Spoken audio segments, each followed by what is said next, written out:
اللہ ہی ہے جو دلوں کے بوجھ اتار سکتا ہے اور سکون عطا کر سکتا ہے۔ جب اللہ سے دل لگا لیا جائے تو دل کو پریشان نہیں کیا کرتے، کیونکہ اس وقت اللہ کو ہم ہمیشہ اپنے پاس پاتے ہیں۔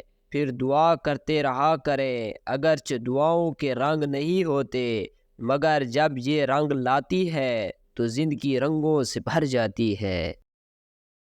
ایک حد کے بعد انسان سب کچھ چھوڑ دیتا ہے، شکایت کرنا، منانا، اور پھر دل ایسا ہو جاتا ہے، کوئی انسان بات کرے تو بھی ٹھیک اور نہ کرے تو بھی ٹھیک۔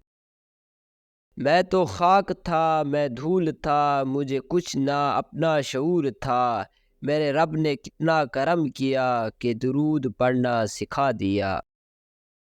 جب اندھیرا بڑھنے لگے تو کسی پیاسے دیے میں چپکے سے تیل بھر دیا کرو، دیکھنا پھر تمہاری ذات کی روشنی کبھی کم نہیں ہوگی۔ میں تجھ سے مہنگی ترین آسائشوں کی طلبگار نہیں، بس اللہ تعالیٰ میرے مستقبل کو اتنا خوشگوار بنا دے کہ میں ہر وہ درد بھول جاؤں جو مجھے رلا کر رکھ دیتا ہے، جو مجھے بالکل اکیلا کر دیتا ہے۔ سمجھدار وہ نہیں جو زیادہ پڑھا لکھا ہو، بلکہ سمجھدار وہ ہے جسے وہ ہنر آتا ہو کہ کس سے کہاں پر، کن الفاظ میں، کس لہجے میں بات کرنی ہے۔ بعض تعلق دنیا داری کے لیے نہیں، سکون کے لیے ہوتے ہیں۔ ایک مان ہوتا ہے، ایک ساتھ ہوتا ہے، اور ان کے بغیر ہماری شخصیت میں ایک ادھورا پن بھی رہتا ہے۔ عمروں کے مطابق جیا کرو، یہ جو تم جوانی میں بڑھاپا طاری کر کے پھرتے ہو، سوچو بڑھاپے میں کدھر جاؤ گے۔ وہ کہتا ہے کہ کوشش اتنی ہے کہ کوئی روٹھے نہ ہم سے، مگر نظر انداز کرنے والوں سے ہم دوبارہ نظر نہیں ملاتے۔ وجہ لا تعلق کی، ہم کسی سے جب کوئی رشتہ توڑتے ہیں تو اس کی کوئی نہ کوئی وجہ ضرور ہوتی ہے۔ کچھ عرصے بعد ہم وجہ بھول جاتے ہیں، مگر لا تعلقی قائم رہتی ہے۔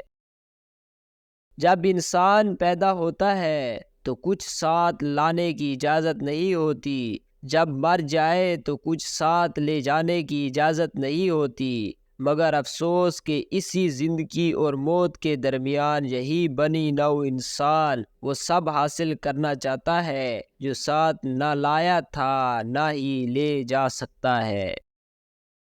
برداشت کی صلاحیت خوش نصیبوں کو ہی ملتی ہے۔ اخلاق کا حسن جس انسان میں آ جائے وہ خالق اور مخلوق دونوں کا محبوب بن جاتا ہے۔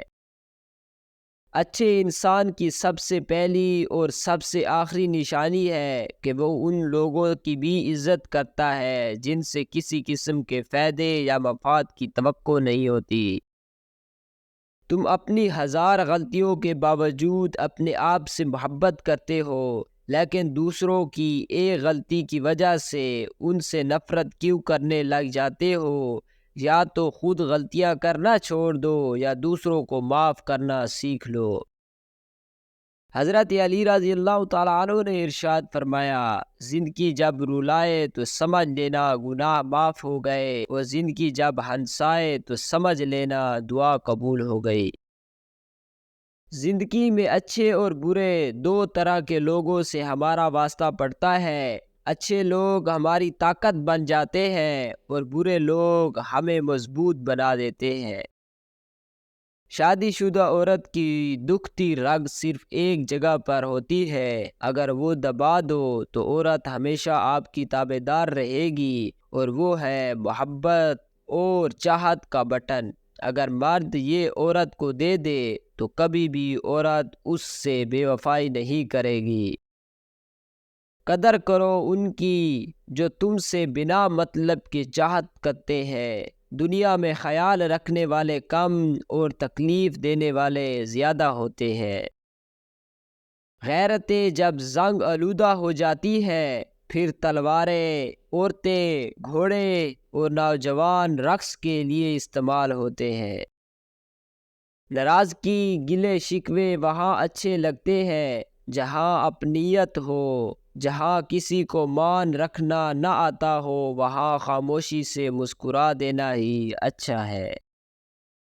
جو لوگ کہتے ہیں کہ نیکی کا زمانہ نہیں، جو لوگ کہتے ہیں کہ نیکی کا زمانہ نہیں رہا، وہ دراصل انسانوں سے نیکی کا صلہ چاہتے ہیں۔ جو اللہ کی رضا کے لیے نیکی کرتے ہیں ان کے لیے ہر زمانہ نیکی کا زمانہ ہوتا ہے۔